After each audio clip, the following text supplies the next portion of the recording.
Ladies and gentlemen, welcome back to another fantasy football video. My name is Nick, and today we're about to go over 5 players who could absolutely turn the tide in your league and hopefully win you the majority of your fantasy matchups in this upcoming season. Now, these are going to be a little bit more of value picks rather than your normal Cooper Kupp, Justin Jefferson. I'm not going to be talking about those guys in this video. The first person on this list today is going to be Joe Mixon. First reason that I like Joe Mixon is pretty simple. Samaje Perine is now off the team onto the Denver Broncos. And it's not like it really mattered anyways, because in 2022, Joe Mixon dominated the snap count. It was about 70-30% in his favor. So, I mean, you expect Joe Mixon to get the majority of the workload in this upcoming season. Yet again, his target share out of the backfield is absolutely huge. Last season, he had 60 receptions on 75 targets. 75 targets for a running back is massive, and that's great for PPR leagues especially. Also, he's been trending in the right direction since 2020 here, where he averaged 16.6 fantasy points per game.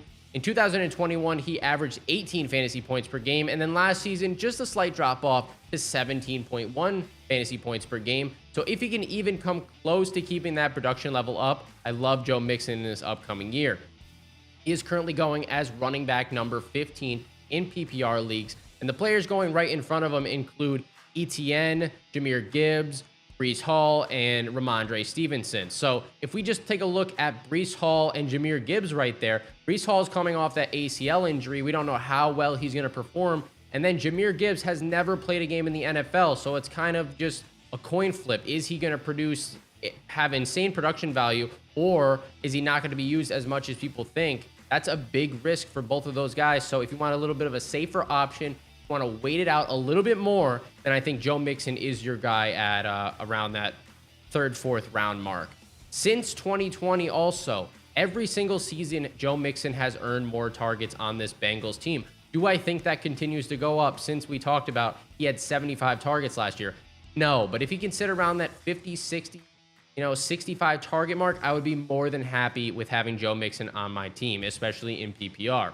Next up on this list is Trevor Lawrence, and I usually don't put quarterbacks on my list, but today we got a special occasion here because I really believe that Trevor Lawrence is about to make a massive step in his 3rd year here. In his first 2 seasons in the league, he has increased his fantasy points production each year. His rookie year, 11.7 per game, and then last season, 17.4 per game. So that's a big jump already. The addition of Calvin Ridley just makes this offense even more deadly. Not to mention, he has an elite connection with Christian Kirk. He was finding his way with Zay Jones late in the year, and then Evan Ingram was also starting to come to fruition and come to his own last season towards the end. He's also going to benefit a lot, hopefully, from Travis Etienne catching a lot more screen passes like he did in college. He was not utilized the way that a lot of people thought he was going to be in his rookie season, so I'd expect him to get a little bit more action out of the backfield in the passing game. Something I really love about Trevor Lawrence and these Jaguars is that even when they were down big last year, they seemed to come back, and they always made the games close, which made it even easier for Trevor Lawrence to gain those fantasy points that you needed. He would start off some weeks where he'd have 7, 8 fantasy points and then end the week with about 25. And if you're going to draft a quarterback in fantasy, you want a guy that's never going to give up. He's going to come with everything that he's got no matter what. That's exactly what we get with Trevor Lawrence. He's going as the QB number 8 currently, which is semi-high simply due to the fact that he doesn't really have the running ability of, like a Deshaun Watson, who's going right behind him actually at number 9. Justin Fields is going above him. Lamar Jackson and Jalen Hurts is going above him. So I wouldn't really reach too far for Trevor Lawrence, but if he does fall to you, then I'm very happy with picking him. Next player up on this list is James Conner. Conner is currently going as running back number 26 in PPR leagues. In 2021, he had 37 receptions. Now, he didn't start in all of these games, but he did have more attempts than in 2020. And then in 2022, he had 46 receptions, and he was also injured for 4 games last season.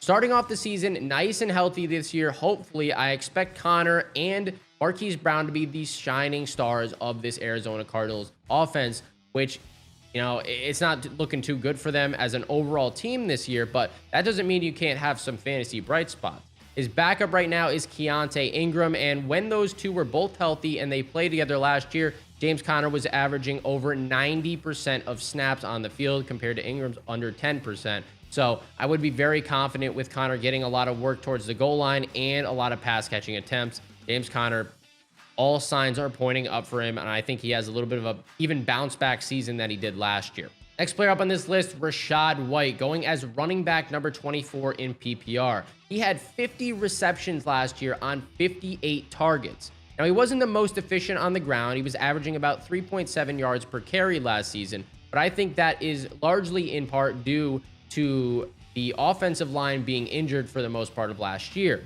Now, they should be back this season, and they should improve as a whole this season. Now that Lenny is off the team as well, Rashad White should clearly be the #1 guy here. And the Bucs' only other option is Chase Edmonds, who had a very low production rate last season. It shows just how much the Buccaneers trust Rashad White this year, and I think he's good to go as maybe an RB2 or a flex player. Would be amazing to have Rashad White in that role. Last but not least on this list, Isaiah Pacheco here, going as running back number 27 in PPR. Now, he's not the greatest pass-catching running back on this list, obviously, or even on his team, because Jerick McKinnon will take the majority of that rollover just like he did last year. I think McKinnon's role is going to be even more increased since last season because he did play well for the majority of the year, and especially towards the end of the year.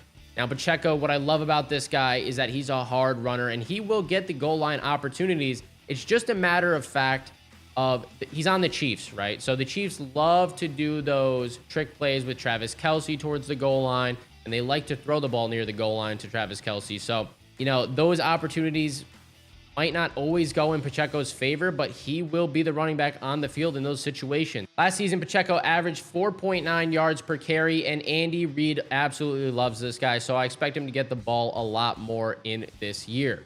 Now, only downside, like I said, was that the Chiefs passed the ball a ton. So if the game script falls in that favor, let's say the Chiefs are down early in games, which they're not usually, but some weeks that can happen, then I would expect Pacheco to have a little bit of a down week. But for the most part, I love this running back, and I definitely wouldn't mind having him in that RB2 to flex spot this season. Anyways, guys, if you enjoyed this video, drop a thumbs up and subscribe to the channel if you're new. I will catch you in the next one.